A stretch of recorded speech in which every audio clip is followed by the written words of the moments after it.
I have been in Morocco for 7 years, and embarrassingly, my Arabic is not very good. I speak French, but not Arabic. I've had a wonderful 7 years here in Morocco. I also have taught and worked in 9 different countries around the world.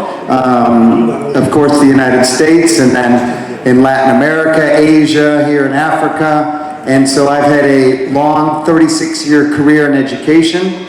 I've come here to Morocco with my family, and we've had a wonderful experience here. I feel like I am an expert in American education.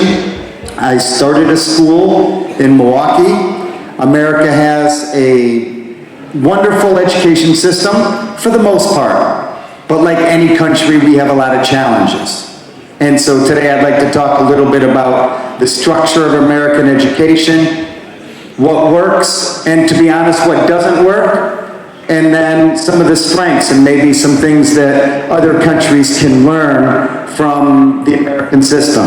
So, the first thing, a brief history. America has a long history of public education going way back to Horace Mann in Massachusetts. They structured the education system to teach factory workers. That was the beginning of the American education system. We had the 3 R's we always call: reading, writing, and arithmetic. That's what they taught kids. So every student, it was compulsory. Every student had to go to school until the age of 16 in most states. And so that was the early education system, and it gave families an opportunity to move up in the American society. It didn't happen for everybody, but there was the opportunity.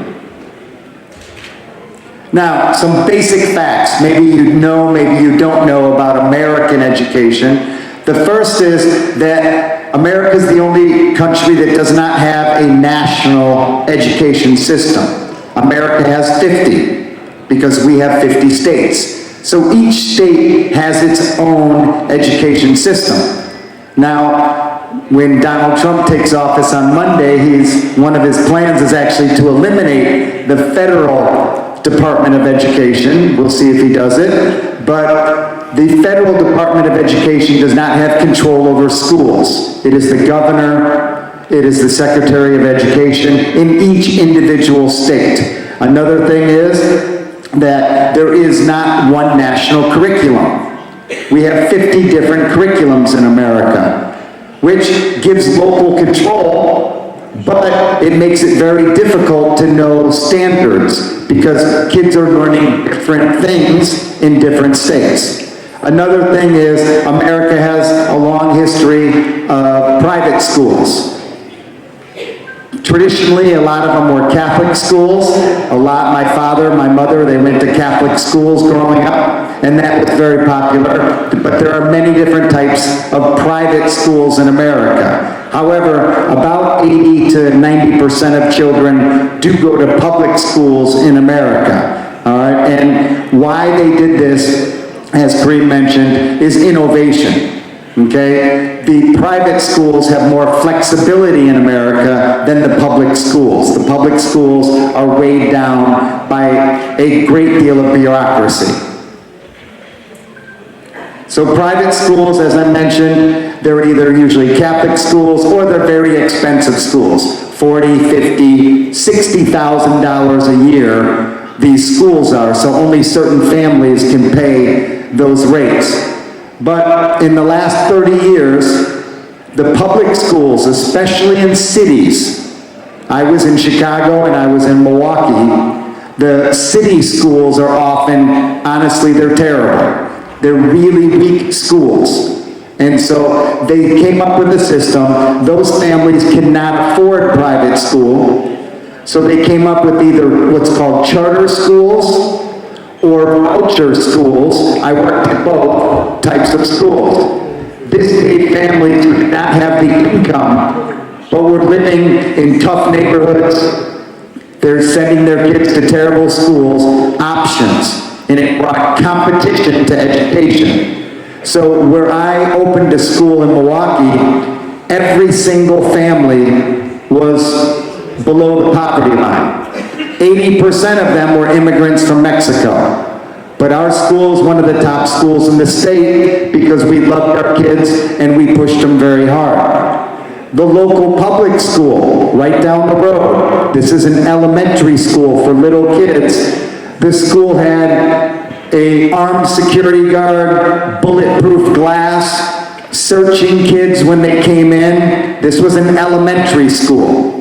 And so the schools in America, some of the schools are excellent, some of them honestly are terrible. And so this innovation that America is bringing state by state gives more families a choice when it comes to education for their children.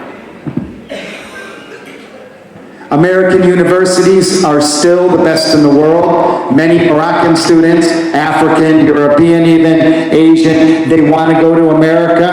And so this is where the one area where America has remained on top in education. In public schools, we have not. But for American universities, we still have the best system. The system is, there are many public schools. They're usually big, 40, 50, 60,000 students. University of Texas, University of Michigan, University of Virginia. I went to the University of Illinois. They used to be very cheap. When I went to university almost 40 years ago, my university was, the tuition was about $2,000 a year for a top school. That has changed. Now it has gotten much more expensive. But the private schools in America, the Ivy League, and we have many private schools, those are excellent. The big issue is the cost. We're talking 60, 80. Yale and Columbia University this year gave out tuition bills for over $100,000 just for tuition for 1 year. And so this is a huge challenge for families. Many students are going into debt because of the cost of university. 2 minutes. Then, what are the strengths? This is what America is good at. We ask why. Continually, when I teach, just like Selena said yesterday, I was teaching my kids yesterday, why? Why? I always tell the teachers, I don't care if you're teaching art or Arabic or physics, why? You're teaching critical thinking. You're also teaching values. I often tell parents, this is important, but what's most important is your character. And so we teach character. That is one of the strengths of the American system. Then we teach a lot of soft skills, preparing students for group work, for communication, for research. We want students to know how to learn themselves. I tell my teachers, if I want to know who the 20th president of the United States was, I can find it right here. I don't need that information in my head. What I need is skills of how to do things. And so America works really hard on these soft skills. Then, in America, we don't, like in Morocco, where they specialize in a certain area once they get to high school. We don't do that. We still believe in a liberal arts education in the United States. So students study science, math, history, English, languages, art. All those subjects are still taught, getting them ready to specialize once they get to university. All right, I think 10 minutes? 1 minute. Well, thank you very much. I had a few more slides, but those are the important things. Again, I've had a wonderful experience here in Morocco, and I encourage any of you afterwards, if you have more questions, I'm available. Thank you. Thank you. Thank you so much, Mr. David.